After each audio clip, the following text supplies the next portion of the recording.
We got breaking news out of the NBA where the Mavericks are expecting to fire general manager Nico Harrison this morning. That's per multiple reports.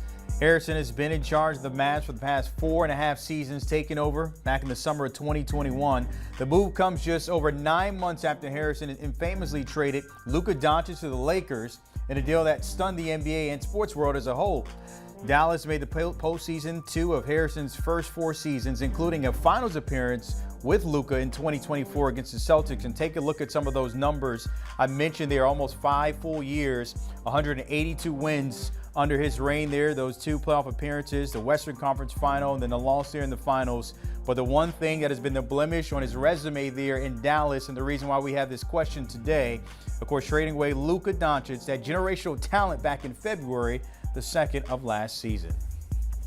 Or to bring in Coach Avery Johnson. And Coach, this is interesting because honestly, the fans have been saying since February to fire Nico Harrison, and now we're at this juncture. How did we get here, the possibility of him maybe leaving?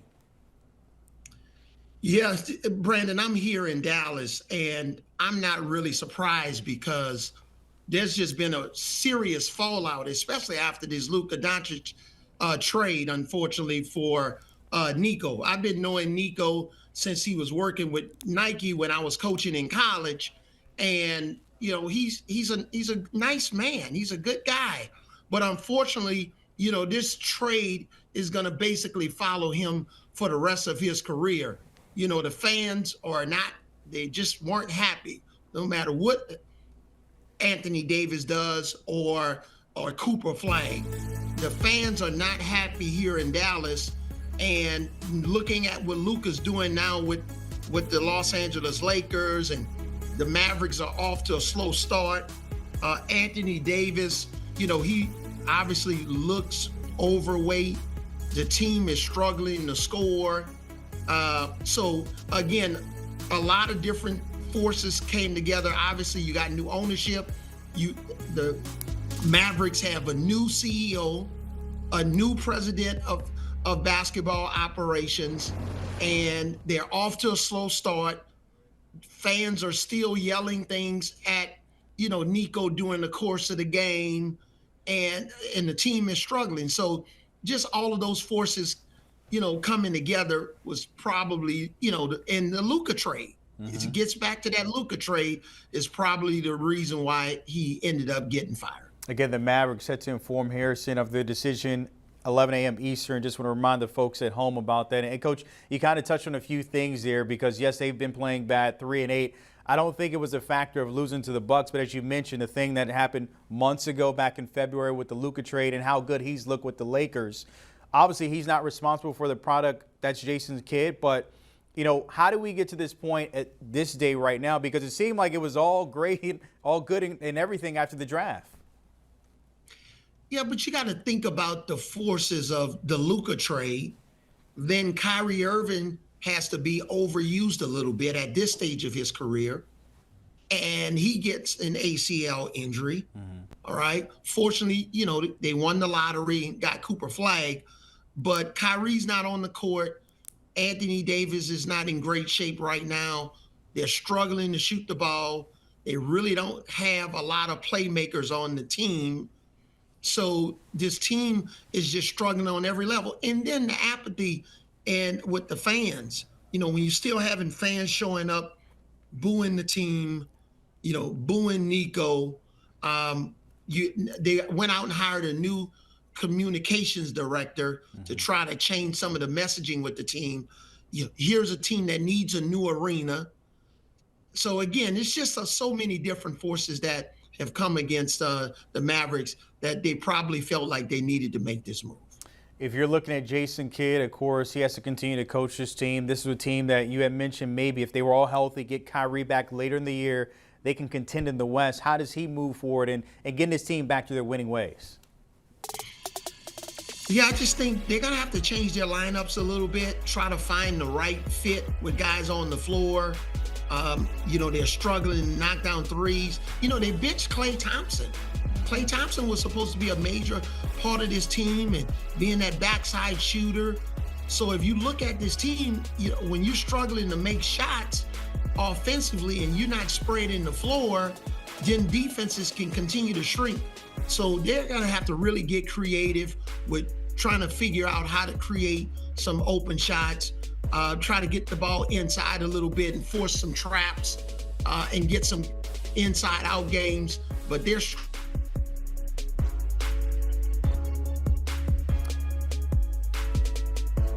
taking a look there when we see the graphic there, Coach, just stand by for a second there, February 2nd. This is the thing that is on Nico Harrison's resume in terms of the trade for Luka Doncic, who is considered one of those generational talents, top 5, top 10. Doesn't matter where you have him ranked. Obviously for Anthony Davis, a big man that has been solid in his days in Lakers, but he has had injuries. The reason why 20-10, we see it there, 14 games so far. We'll take a quick break. Of course, this news with Nico Harrison possibly getting fired soon. He will be informed by the team at 11 a.m. Eastern, which is now. We'll take a break. Nicole Moss will join us on the opposite side. Breaking news on the NBA, where the Mavericks are expected to fire General Manager Nico Harrison this morning. That's per multiple reports. Harrison has been in charge of the Mavs for the past 4.5 seasons out there in Dallas, taking over in the summer of 2021. The move comes just over 9 months after Harrison famously traded away who? Luka Doncic to the Lakers in a deal that stunned the entire sports world. Dallas made the postseason, if we're keeping track, 2 of Harrison's first 4 seasons when you look at his resume, including a finals appearance with Luka Doncic in the lineup in 2024 against the Celtics. By the way, that meeting and discussion is 11 a.m. Eastern time, but taking a look at what he has done over his time, as I mentioned, close to 5 seasons under his belt, 182 wins, those 2 postseason runs, obviously in the Western Conference, and that one finals appearance not too long ago. The Western Conference champs in 2023-24, but the one blemish on his resume, of course, trading away the star in Luka back in February. Joining me to continue that conversation, Avery Johnson and Nicole Moss. And Ashley, I'll come to you first. How did we get here? Of course, obviously, it's been boo Nico since February 2nd, but here we are today with the possibility of him leaving Dallas. It's actually a little bit confusing how we got here after the Luka situation, right? You would think if Nico was going to lose his job, it would have been after trading away what we all know as a generational player, and that's Luka. But getting the first round pick, or getting the first pick in the first round, getting the first pick in the draft, and then being able to land Cooper Flagg really kind of made Nico Harrison look like a genius to a lot of his doubters. I say a lot of his doubters. This doubter is not one of them. I still thought it was absolutely ridiculous. That's neither here nor there. So now you trade away Luka and you get Cooper Flagg, who's phenomenal, but we have to remember he is a rookie, right? And there is a growing pain for all rookies in the NBA. I don't care how good you are. You're making the transition from the collegiate game to the professional game. You cannot expect Cooper Flagg to be the savior. You have an injured Kyrie Irving. You have an aging roster of Klay Thompson. You have Anthony Davis, who also is of a certain age, but has struggled with injury a lot of his career. So yes, on paper, if everything went according to plan and this team was 100% healthy, this would be a good basketball team, and maybe we'd be having a different conversation about Nico Harrison. But that's not what we're dealing with. But I'm just confused as to what the Mavs thought was going to happen when you replace Luka with Cooper, who again has an acclimation period, and then surround him with a bunch of guys who are dealing with their own issues, whether it's age, whether it's injury. And essentially Nico Harrison hustled backwards, because you could say that the Mavs with Luka were maybe a piece away from getting back to the conference finals, maybe even going to the finals, but they weren't nearly as far away as they are with this current team in place. I'm just confused on exactly what caused the Mavs to finally wake up and realize, like, we probably shouldn't have traded Luka. We were a lot closer with him than we are without him. And why the smoke, I guess, finally cleared from Nico Harrison's mirror, and you were able to see him for what he was. And that's a man who made a terrible mistake, in my opinion. Yeah, that would haunt him until February 2nd. Coach, you touched on that earlier when we spoke about it. If you are the new GM coming in, you have a lot of problems. As Ash already mentioned, you have an aging roster. Kyrie, when he comes back, we don't expect him to be up to what he was before. It's going to take some time. If you're the new GM, what is the first thing you need to fix with this team that was contending a couple years ago? Well, the new GM can't fix a health issue. The new GM can't fix an overweight issue. Okay, when you look at Kyrie Irving, that's a major piece of your team. He's injured. and he's got an ACL injury at his age. Right now, Anthony Davis is not in the best shape physically, came into camp out of shape. So when you look at, Klay Thompson is now coming off the bench. I don't know if the new GM can fix a team that can't shoot. They're last in basically every category. So you really have to start thinking about, the upcoming trade deadline, in February. What do we need to do? How are we going to look when we are healthy? But look, think about this. This is a move about the whole overall feeling with this organization, especially with their fan base. But you have a new president Ethan Casson, who came over from Minnesota, Rick Welch, who came out of retirement, who's now trying to help them move into a new arena in 2031. Gina Miller was just hired as their new communications director. So when you bring in all these new folks together, now you have a trade where you trade, as Ashley stated, a future Hall of Famer away, and the apathy with the fan base is up in a roar. Even if you win in the draft, even if you got the first play in the draft, you win in a home game, they're still booing the GM all over the arena, all over the city. So, a communications problem and on the court problem. So I guess the byproduct of that was, the GM had to go. By the way, there's some new reports. The Mavericks and Patrick Dumont have appointed executives Michael Finley and Matt Riccardi to lead basketball operations in the interim. So we'll see how that pans out there, at least in the front office aspect there. Actually, I want to get back to Jason Kidd for a second, because now he's dealt with a hand that we didn't expect to see, 3-8. Obviously, we don't think the Bucks' loss last night had anything to do with this. But how does he carry on with the team that had so much expectations coming into this year? First of all, don't feel too bad for Jason Kidd, because he knew Luka was getting traded. Let's be honest. That move does not happen unless Jason Kidd knows it's happening. He's that much a major part of this Mavericks organization. So here's the thing, Brandon. It's kind of hard to have sympathy for all parties involved except for the players on the court, because this was a decision that everybody made behind closed doors. Everybody was walking around like a peacock with their feathers out, thinking they made the greatest trade in history, thinking they got the greatest heist in history, when they ended up getting that #1 pick, which ultimately brought Cooper Flagg to Dallas. Nico Harrison was telling everybody who would listen, our team got better, our defense got better, this got better. We all know the reports that were out there that were circulating that may or may not have come from inside the Mavericks camp about Luka being overweight and that being an issue, and Luka this and Luka that. And now you see that Luka is a major reason why this team has been so successful for as many years as it has been post Dirk, right? So again, I'm not putting the blame on Cooper Flagg. I'm not putting the blame on any of the players on the court. Yes, obviously you never wanted to come into camp out of shape, Anthony Davis. Injuries happen. You can't put that on Kyrie. You can't put the fact that Klay Thompson's of a specific age on him. And you can't put the fact that Cooper Flagg is a rookie and he's getting adjusted to this league on him. But the people who made the decisions really thought that they made a better decision. And I do not understand how you can see a team that goes to the Western Conference Finals with Luka as the focal point and say, we're going to hustle backwards. We're going to erase all of that and essentially start, I guess, from 30, because it's not quite 0, but it's definitely not 90 or 80% where they were before. So again, it's very difficult to feel bad for Jason Kidd, for Nico Harrison, for anybody in that front office, because this was a decision that you all made that you thought was the greatest decision in the history of the NBA. And now you're sitting at 3-8 in the Western Conference and you're looking for someone to blame, and you're going to blame the person who pulled the trigger on the trade. But you also should be looking at everybody in the room who gave him the okay and the thumbs up to do it. I'm curious. One of the things from a pure coaching standpoint with Jason Kidd, I've watched 2 games where it was a close game at the end within 1 or 2 points, and they tried to run a play for Cooper Flagg. Against New Orleans at home, Cooper Flagg pulls up when he should have gone to the basket and tried to score the ball. Last night against the Bucks, they try to run a play for him. I know it was a little holding and grabbing. He falls down. Milwaukee gets the steal, scores the ball. So I think in close games, They got to try to find another option right now.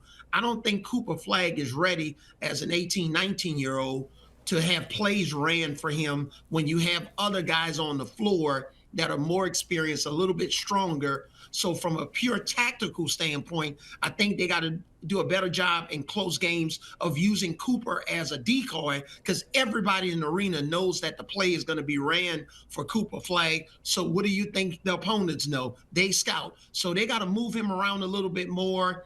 They got to find a starting lineup that works.